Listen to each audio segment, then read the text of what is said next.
안녕하십니까. 소중한 나 무한 행복 시간입니다. 오늘도 여러분들 만나 뵙게 되어서 참으로 반갑습니다. 부처님 당시에 있었던 일입니다. 부처님 당시에 사위성이라는 큰 도시가 있었습니다. 이 사위성은 많은 사람들이 살고 있었는데 그 중에서도 굉장히 많은 불자들이 함께 신행생활을 하고 있었습니다. 이 사위성에는 여러분들도 잘 알고 계시는 부처님의 가장 대표적인 사원이었던 기수급 고도건이 있었던 곳입니다. 줄여서 기원정사라고 하죠. 그래서 기수급 고도건, 기원정사가 있었던 도시가 바로 사위성이 되겠습니다. 이 사위성에 굉장히 많은 불자들이 있었기 때문에 항상 이 불자들이 아침마다 스님들께 공양을 올렸고 늘 매일매일 스님들께 법문을 듣고 가르침을 청했다고 합니다. 어느 날이었습니다. 하루는 불자님들이 이 사원에 가서 스님들께 법문을 청하고 돌아오는 길이었습니다. 그때 법문을 부처님의 제자 중에 지혜제일 사리불 스님과 신통제일 목건련 스님께서 그날 불자님들에게 법문을 해주었나 봅니다. 이 불자님들이 사원에서 나오면서 서로 저마다 대화를 나누면서 다 함께 사리불 스님과 목건련 스님의 덕을 크게 칭찬했다고 합니다. 우리 사리불 스님은 너무나 지혜롭고 너무나 법문이 좋으시다. 우리 목건련 스님은 너무나 오늘 법문이 좋으셨다. 우리가 이와 같이 사리불 스님과 목건련 스님을 곁에서 모시면서 이렇게 좋은 법문을 들을 수 있는 것은 우리들의 큰 복이다. 이렇게 이제 대화를 하면서 불자님들이 사원에 이렇게 나왔는데 그 불자님들의 대화를 듣고 옆에서 랄루다이라는 스님이 갑자기 마음속에서 질투심과 시기심이 솟구쳤다고 합니다.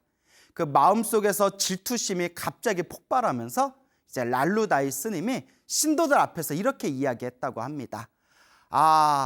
사리불 스님과 목건련 스님 법문만 들어도 이렇게 좋아하는데 내 법문을 들으면 신도들이 뭐라고 할지 정말 궁금하군요 라고 그렇게 자기 자신을 자랑하는 듯한, 뽐내는 듯한 말을 했다고 합니다. 그러니까 그 소리를 들은 신도님들이 다들 저 스님이 정말 훌륭한 법사 스님이신가 보구나. 얼마나 법문을 잘하시길래 지혜제일 사리불 스님과 신통제일 목건련 스님보다도 당신이 더 법문을 잘할 수 있다는 식으로 저렇게 말씀을 하실까. 정말 훌륭하신 법사 스님인가 보구나. 우리가 언제 시간을 마련해서 저 스님께 우리가 법문을 청해 올려야 되겠다라고 그 자리에 있던 많은 신도님들이 이렇게 마음에 다짐을 하게 됩니다. 그리고 어느 날 이제 이 불자님들이 와가지고 그 랄루다이 스님에게 법문을 청합니다. 스님, 오늘 저희가 이 사원에 있는 스님들께 점심 공양을 올릴 터이니 점심을 다 마치시고 난 뒤에 우리들을 위해서 법문을 해주십시오. 스님, 오늘 법문은 스님께서 좀 해주십시오 라고 불자님들이 전중하게 청을 올립니다. 그래서 랄루다이 스님은 알겠소. 사시공양을 마치고 난 뒤에 오늘 낮에 내가 법문을 해주겠소 라고 서로 약속을 맺게 됩니다.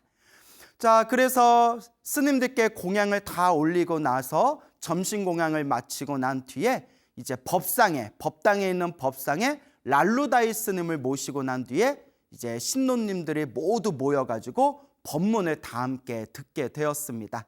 근데 이제 이 랄루다이 스님은 평소에 수행도 열심히 하지 않고 공부도 열심히 하지 않았던 스님이었기 때문에 마땅히 무언가 법문, 어떤 법문을 해야 될지, 어떤 설법을 해야 될지 마음으로 굉장히 난감한 상태가 되어버립니다. 그래서 법상에 앉아서 슬슬 부채질을 하던 랄루다이 스님이 다음과 같이 신도님들한테 이야기합니다. 나는 지금 법문을 하지 않겠소. 대신 저녁에 그대들을 위해서 부처님 말씀을 낭송하겠소. 그러니 법문은 다른 스님한테 부탁하시오. 내가 저녁에 그대들을 위해서 부처님 말씀을 낭송하겠소 라고 말을 하면서 법상에서 그냥 휙 내려오게 됩니다. 그러니까 이제 신도님들은 다들 어리둥절하겠죠. 그런데 이제 신도님들이 다들 이제 순진하신 분들이라 아유, 저 큰 스님이 무언가 깊은 뜻이 있겠지.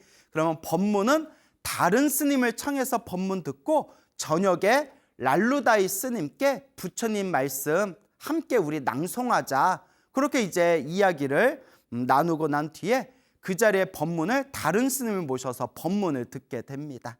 그리고 이제 저녁 시간대가 됩니다. 저녁 시간대가 돼서 다시 약속대로 랄루다이 스님을 법상에 모십니다.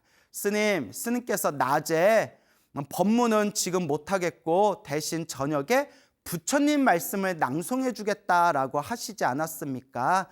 저희가 기다리고 있었습니다. 부처님 말씀을 낭송해 주십시오 하는데 아이고, 랄루다이 스님이 또 부처님 말씀 외워놓은 게 없는 거예요. 전혀 외워놓은 게 없는 겁니다. 그래서 랄루다이 스님이 나는 지금 부처님 말씀을 낭송하지 않겠소. 대신 밤에 부처님의 경전을 독송하겠소. 그러니 지금 나는 낭송하지 않고 밤에 부처님 경전을 대신 독송하는 걸로 내가 마무리를 짓겠소 하고 또 법상에서 휙 내려오는 겁니다. 신도님들이 기분이 좀 이상했지만 워낙 신도님들이 착하지 않습니까? 그래서 뭐 큰 스님이 뭔가 깊은 뜻이 있겠지. 그래서 저녁 시간 때 다른 스님을 모시고 그 스님과 함께 부처님 말씀을 낭송하게 됩니다. 드디어 한밤중이 되었습니다. 밤까지 남아있던 신도들이 이제 랄루다이 스님을 다시 모십니다. 랄루다이 스님이시여, 스님께서 낮에 법문해달라고 했는데 법문 대신 저녁에 부처님 말씀을 낭송하겠다 하셨고 또 저녁에 모셔서 부처님 말씀을 낭송해 주세요 했더니 지금 하지 않겠다. 밤에 부처님 경전을 대신 독송해 주겠다 하셨지 않습니까?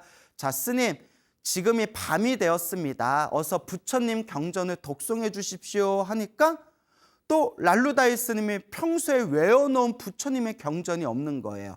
지금이야 우리가 부처님 말씀을 종이에다 다 써가지고 그냥 경전 펼쳐놓고 책에 나온 대로 독송하면 되지만 부처님 당시 2600여 년 전 부처님 당시에는 부처님의 말씀을 모아놓은 경전을 종이에다가 기록을 하지 않았습니다.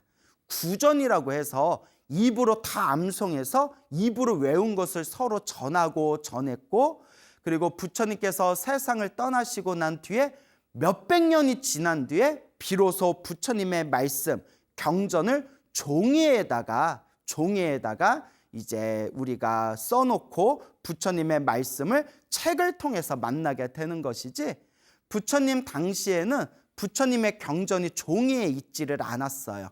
그러다 보니까 갑자기 한밤중에 부처님 경전을 독송해 주십시오 하니까 랄루다이 스님이 또 평소에 공부도 하지 않고 수행도 열심히 하지 않았기 때문에 외워놓은 게 없는 겁니다.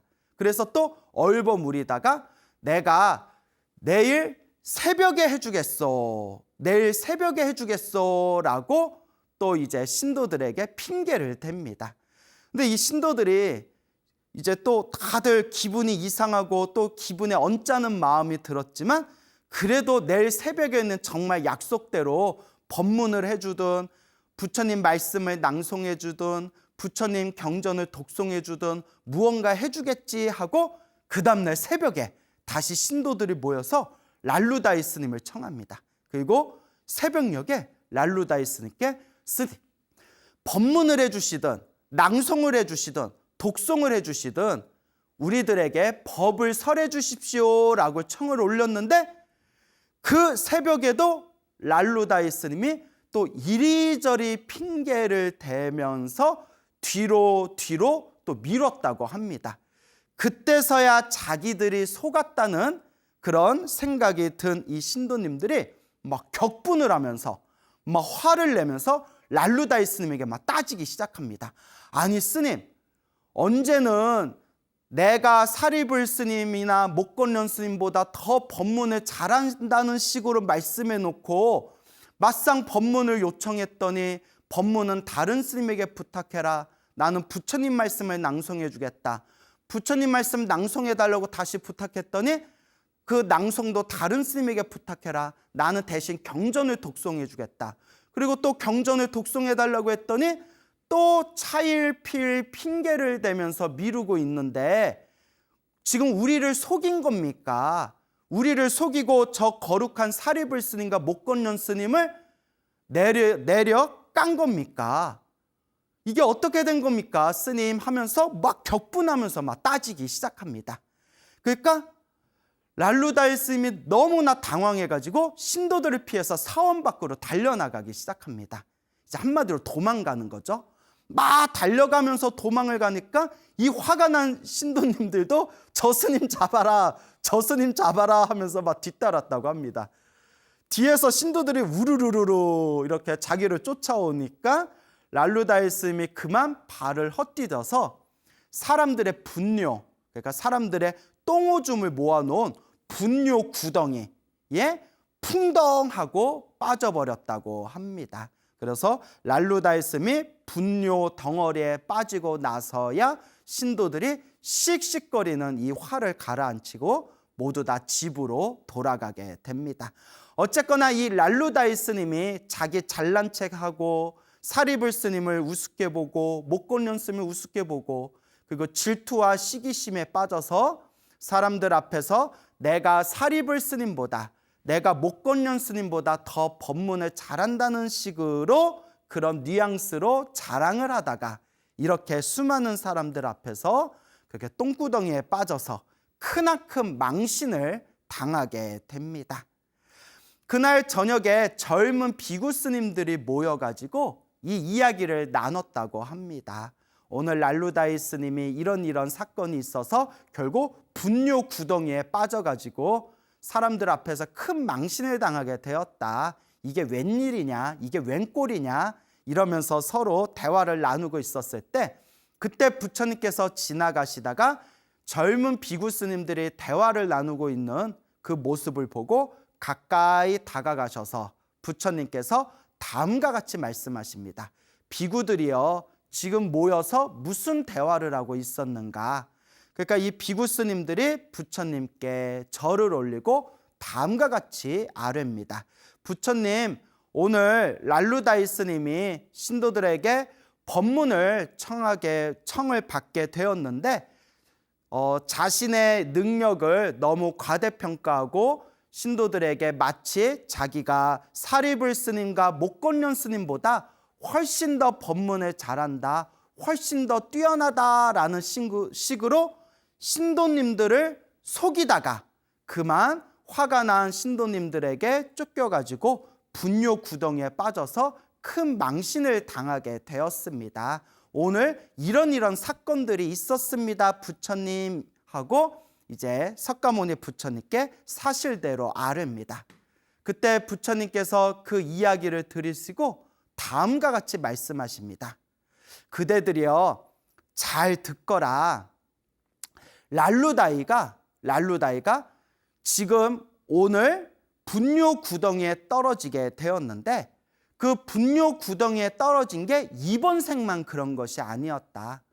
머나먼 과거 전생에도 자신의 능력을 과대평가하다가 자신의 능력을 과신하다가 분뇨 구덩이에 떨어진 머나먼 과거 전생이 있었다. 랄루다이는 이번 생만 분뇨 구덩이에 떨어진 게 아니라 먼 과거 전생에도 분뇨 구덩이에 떨어진 적이 있었다라고 부처님께서 말씀을 하십니다. 그러니까 그 자리에 있던 비구 스님들이 다들 궁금증이 일어나면서 부처님께 합장하고 그렇게 간곡하게 청을 올립니다. 부처님이시여 그 이야기를 자세히 듣고 싶습니다. 그 이야기를 저희들이 자세히 듣고자 하오니 저희들에게 그때의 인연을 저희들에게 설해 주십시오 부처님 하고 부처님께 청을 올립니다. 그때 부처님께서 다음과 같이 말씀하십니다. 머나먼 과거 전생에 어느 숲에 사자가 살고 있었다. 이 사자가 살고 있었는데 그 숲에는 굉장히 많은 또 멧돼지들이 살고 있었다고 합니다. 그때 이 사자가 하루는 포식을 하고 나서 이렇게 짐승, 동물을 잡아서 실컷 먹고 나서 배가 부른 상태에서 이제 저수지, 호수에 가가지고 호수에서 이렇게 물을 마시고 있었다고 합니다. 물을 마시고 있는데 그때 사자 옆에 멧돼지가 또 물을 마시고 있었다고 합니다. 그때 사자가 무슨 생각을 하냐면, 내가 지금 배가 부르니까 지금 저 멧돼지를 잡아먹을 필요가 없다. 대신 내가 나중에 배가 고프면 그때 저 멧돼지를 잡아먹어야 되겠다. 그러니까 나중에 잡아먹을 거니까 지금 저 멧돼지를 놀라게 해서는 안 된다. 지금은 내가 배가 부르니까 조용히 내가 내 굴로 돌아가자 하고 물을 마신 뒤에 천천히 조심조심 뒷걸음질 치면서 몰래 그 호수를 벗어나려고 하는데, 그때 옆에 있던 멧돼지가 물을 마시다가 사자를 보고 흠칫 놀랬을 거 아니에요. 근데 사자가 자기를 이렇게 힐끔힐끔 쳐다보더니 몰래 살금살금 뒷걸음질 치면서 그 호수를 벗어나려는 모습을 보고 순간 멧돼지가 착각을 일으킵니다. 와, 저 사자가 나한테 겁을 먹었나 보구나. 저 사자가 나한테 겁을 먹고 내가 무서워서 지금 몰래 도망가려고 하는가 보구나. 자, 그래서 여러분, 옛 어른들이 이런 말씀을 하시잖아요. 머리가 나쁘면 눈치라도 있어야 된다. 제가 이 말을 참 좋아합니다. 야, 머리가 나쁘면 뭐라도 있어야 된다? 눈치라도 있어야 되는데, 근데 기본적으로 우리가 인생을 살다 보면 머리가 나쁜 사람들은 눈치도 좀 없어요. 이 멧돼지가 뭐라고 이제 착각을 일으키냐면, 저 사자가 내가 무서워서 몰래 도망을 가는구나, 이제 이렇게 착각을 하면서 이 눈치 없는 멧돼지가 사자를 불러 세웁니다. 야, 사자야!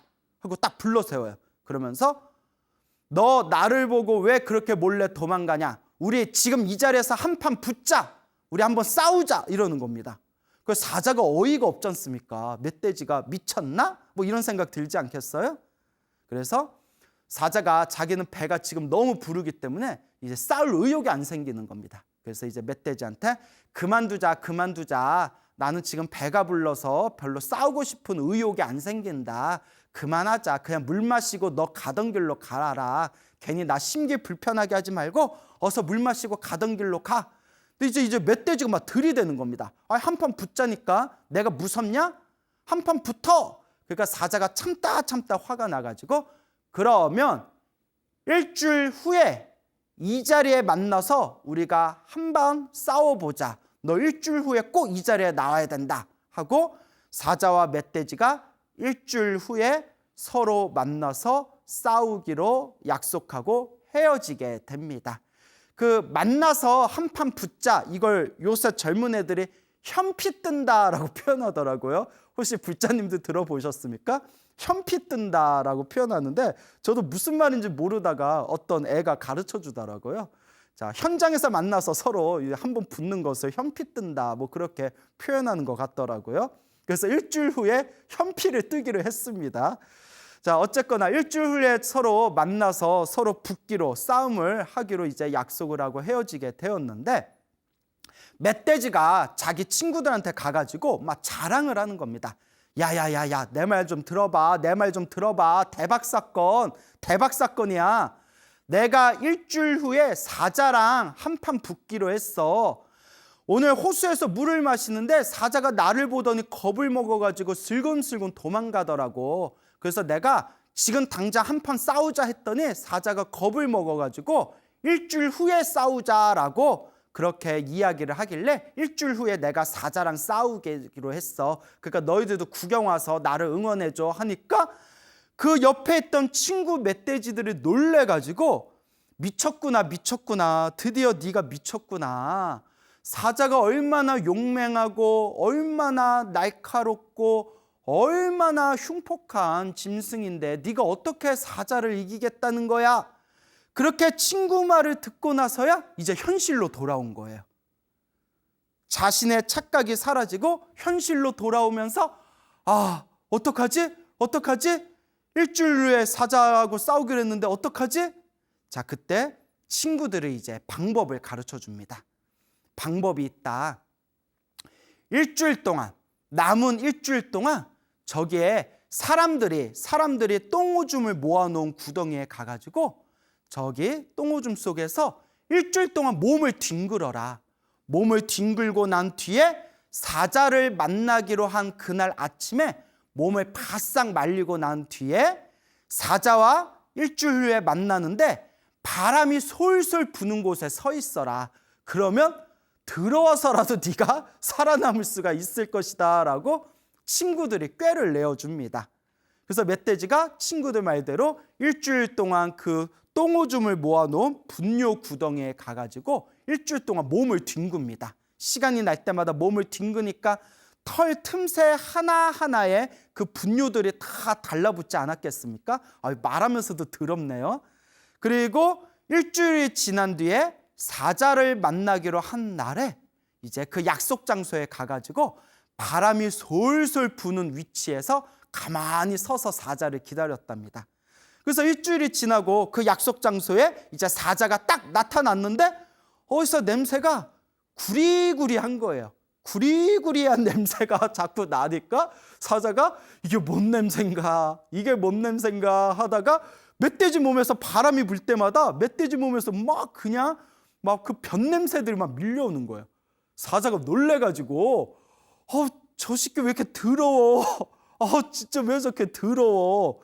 그러니까 입맛이 싹 사라지는 거야. 그래서 사자가 야 그만두자. 야 나는 못 싸우겠다.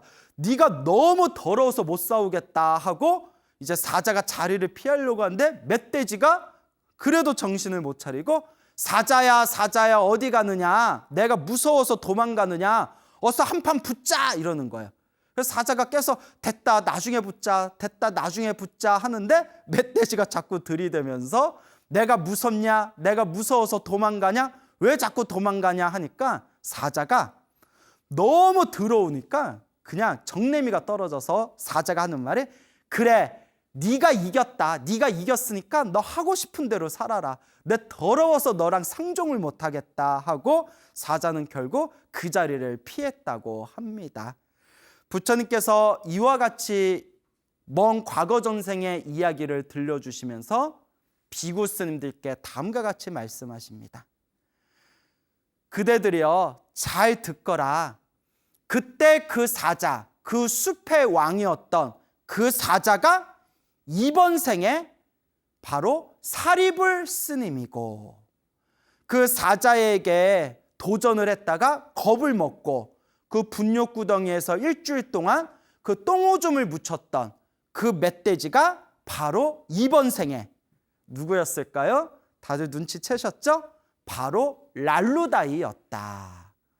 랄루다이는 머나먼 과거 전생의 멧돼지였을 때 머나먼 사리불 스님의 머나먼 과거 전생했던 그 사자에게 도전하기 위해서 눈치 없이 자신의 능력을 과대평가하고 사자에게 덤볐다가 오히려 스스로 분뇨구덩이에 일주일 동안 뒹굴었던 것처럼 그때 그 과거 전생처럼 이번 생에도 사리불 스님과 목건련 스님의 법을 우습게 보고 질투와 시기심으로 자기 자랑을 하다가 그만 신도들에게 쫓겨서 이번 생에도 저 분뇨 구덩이에 빠져서 큰 망신을 당하게 된 것이다 라고 그렇게 그 자리에 있는 비구 스님들께 머나먼 과거 전생의 이야기를 들려주시게 됩니다.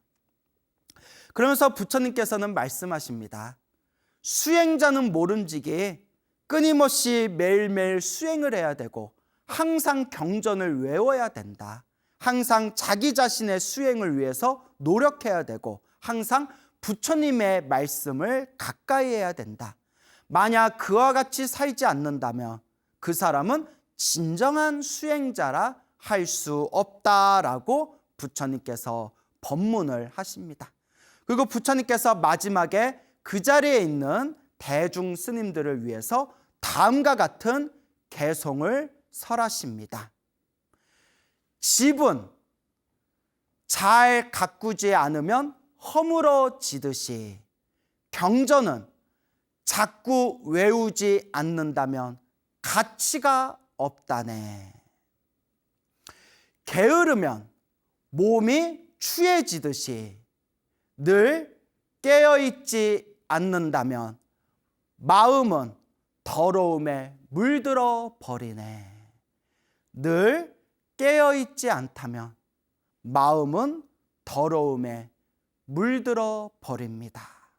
이와 같이 부처님께서 제자들에게 이와 같은 개송을 설하시면서 이번 생에 부지런히 열심히 수행하고 마음을 닦으면서 부처님 말씀을 항상 가까이 하라, 그와 같이 법을 설하셨습니다. 우리 불자 여러분들 항상 명심하셔야 됩니다. 지금 이 시대에는 너무나 불교 공부하기가 너무나 좋은 시대입니다. 옛날 우리 선배되는 큰 스님들께서는 정말 하루하루 먹고 살기도 힘들었지만 공부를 하고 싶어도 책이 없어서 공부를 못 하셨다고 합니다.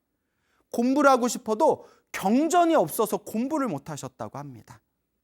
하다못해 지금 연세가 7, 80이 되신 지금 어른 노스님께서는 당신 젊었을 적에 천수경 책을 구할 수가 없어서 천수경 책이 있는 스님께 천수경을 빌려다가 노트에다가 밤새워서 천수경을 베낀 뒤에 그 천수경 책을 다시 돌려줘야 할 정도로 그렇게 책이 없고 열악한 시절에 공부를 하셨다고 합니다.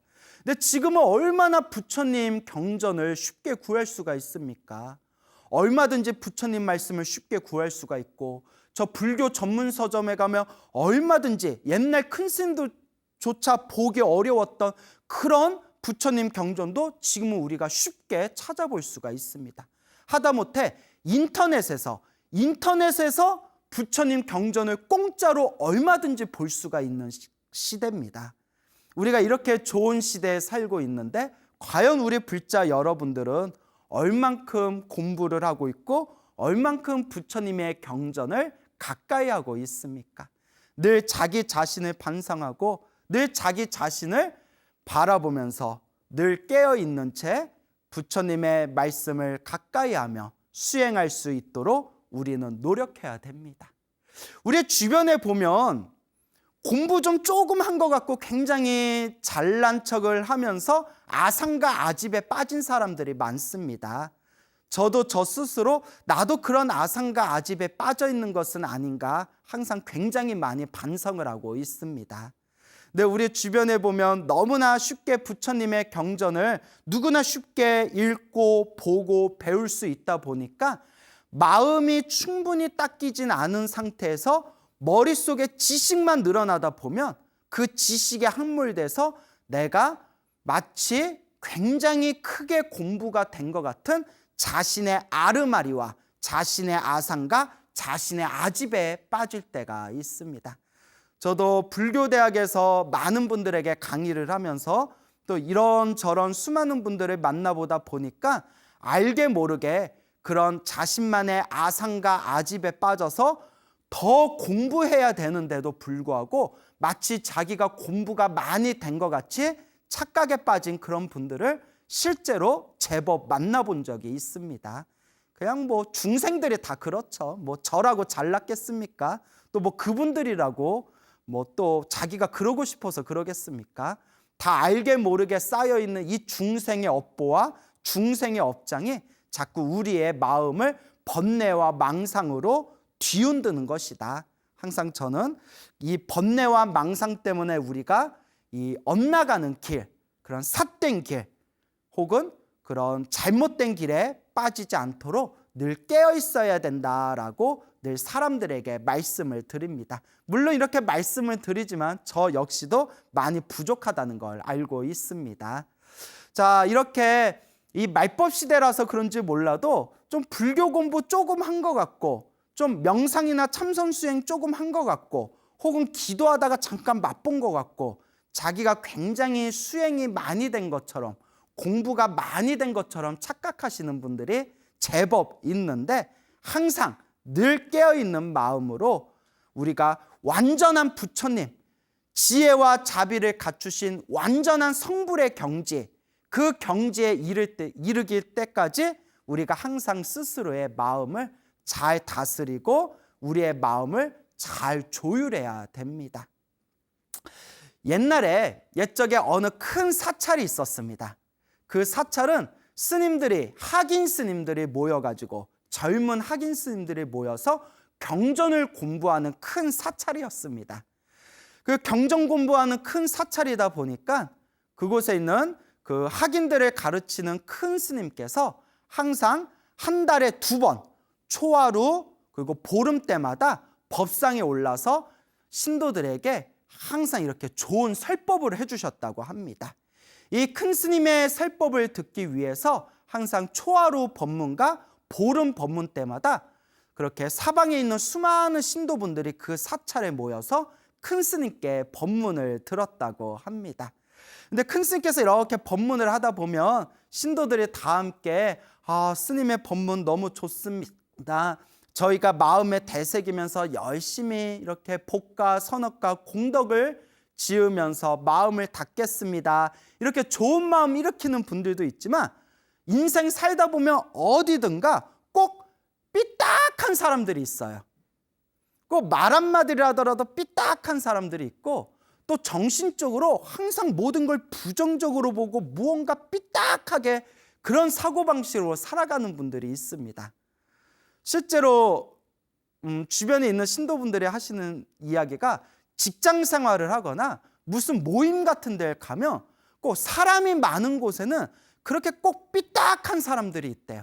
말 한마디를 하더라도 꼭 삐딱하게 얘기하고 무언가를 바라보더라도 꼭 부정적으로 삐딱하게 바라보는 사람들이 있답니다.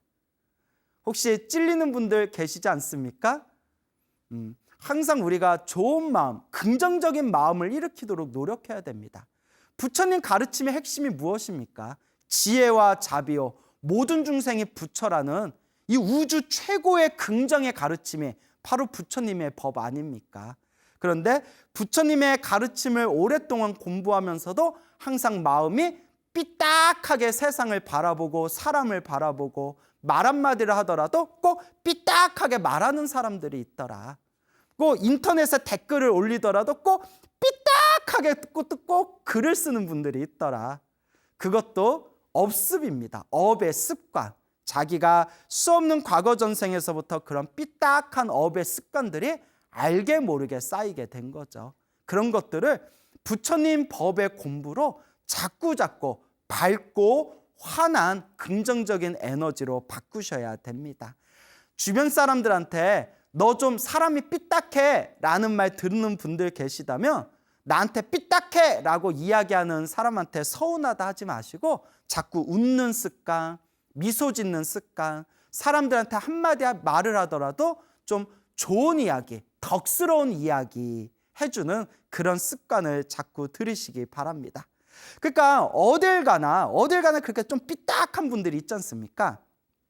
그 사찰에 다니는 신도분 중에 어느 나이가 많은 지긋한 연세를 갖추신 거사님이 있었는데 이 거사님이 자기는 젊었을 때부터 경전 공부를 많이 했기 때문에 자기가 스님들보다 훨씬 낫다. 내가 스님들보다 불교 공부를 더 많이 했다라는 그런 고집과 아집이 있는 그런 거사님이 있었다고 합니다. 이 거사님이 초하루와 보름 때마다 큰 스님 법문이 끝나고 나면 꼭 신도들 모아놓고 뒤에서 오늘 법문은 좋았니? 오늘 법문은 좀 나빴니? 법문 수준이 높니? 법문 수준이 낮니? 그렇게 뒤에서 그렇게 그 스님들 법문을 갖고 그 큰 스님 법상 위에서 하신 법문을 갖고 그렇게 신도들 뒤에서 자꾸 이렇게 험담을 하고 비판을 했다고 합니다. 근데 처음에는 그러려니 하다가 자꾸 이 신도들이 듣다 보니까 신도들이 너무 마음이 불편한 거예요. 그렇잖아요. 좋은 마음으로 큰 스님 법문 들으러 왔는데 자꾸 법문 듣고 난 뒤에 자꾸 큰 스님의 법문에 꼬투리를 잡아서 수준이 높니 낮니 좋니 안 좋니 자꾸 이렇게 시비를 거니까 신도분들도 너무 불편해가지고 이제 제자들과 신도분들이 큰 스님을 찾아와서 이제 부탁을 했다고 합니다. 스님, 저 아무개라는 거사가 있는데 자기가 불교 공부를 많이 했다는 이상한 아상아집에 빠져가지고 내가 스님들보다 훨씬 더 법이 높다. 오늘 큰 스님 법문은 뭐는 좋았고 뭐는 엉터리다. 오늘은 수준이 좀 괜찮았는데 저번에는 수준이 낮았다. 뭐 이러면서 말도 안 되는 그런 꼬투리를 잡으면서 스님의 법문을 자꾸 비하합니다. 좀 따끔하게 혼 좀 내주십시오. 큰 스님께서 이렇게 들으시면서 허허허 이렇게 웃으시면서 다 중생이 그런 거지요. 자꾸 법문 듣고 공부하다 보면 그게 이제 점점 겸손한 마음이 생기겠죠. 조금 더 그냥 지켜봅시다. 그냥 두십시오. 언젠가 철이 들겠지요. 이렇게 큰 스님이 그냥 기분 좋게 허허 하고 웃으면서 넘겼다고 합니다. 그런데 몇 년이 지나도 그 아상과 고집이 가득한 거사님이 그 성격이, 그 습관이 바뀔 줄을 모르더래요. 그래서 몇 년이 지난 뒤에 큰 스님이 곰곰이 생각을 하시다가 저렇게 자꾸 입으로 업을 짓는 걸 그냥 두는 것도 이거는 바른 길이 아니다.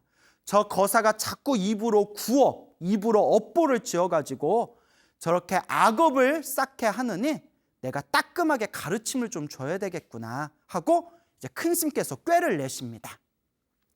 이제 초하루 법문 때 수많은 신도들이 모였을 때 큰 스님께서 다 이렇게 앞에 나오셔서 법상에 올라가셔야 되는데 법상에 올라가지 않고 신도들 앞에서 이렇게 이야기하는 겁니다.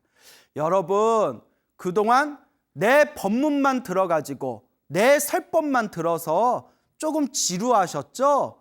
듣자 하니 이 자리에 공부가 굉장히 깊다고 스스로 자랑하시는 분이 계시는데 그분을 모셔가지고 오늘은 한번 법문을 들어보겠습니다. 이 자리에 스스로 자기가 불법 공부를 아주 깊이 했다고 항상 스스로 그렇게 자랑스럽게 말하는 거사님이 계시는데 그분을 오늘은 모셔가지고 우리 한번 법문을 청해 올리겠습니다. 그 신도들도 이제 어리둥절하겠죠. 그래서 그 말 많던 그 노 거사님을 다 부른 뒤에 법상에 이렇게 앉힙니다. 법상에 앉힌 뒤에 법을 청했대요. 오늘 초하루 법문은 거사님께서 법문을 해주시기 바랍니다. 평소에 거사님께서 신도님들한테 내가 젊었을 때부터 불교 경전을 많이 보고 내 나름대로 공부가 아주 깊다 그렇게 말씀하셨다는데 오늘은 우리 신도님들에게 좋은 법문 좀 해주십시오 라고 하니까 요 거사님이 눈앞에 그냥 수백 명의 신도들이 앉아있는 걸 보고 갑자기 입이 바싹바싹 탈리고 심장이 두근두근 뛰고 혀가 말려가지고 평소에 외우던 부처님 경전도 그냥 머릿속에 떠오르지가 않더래요. 여러분, 평소에 이렇게 사람들 앞에서 말을 이렇게 하거나 수많은 사람들 앞에서 강의를 해보지 않은 사람들은 평소에 말을 잘한다 하더라도 갑자기 사람들 앞에 세우면 긴장이 되고 심박수가 올라가가지고 손발이 떨리면서 말 잘하던 그 혀도 딱 굳어버릴 때가 있거든요. 아마 그런 경험 하신 분들 계실 거예요.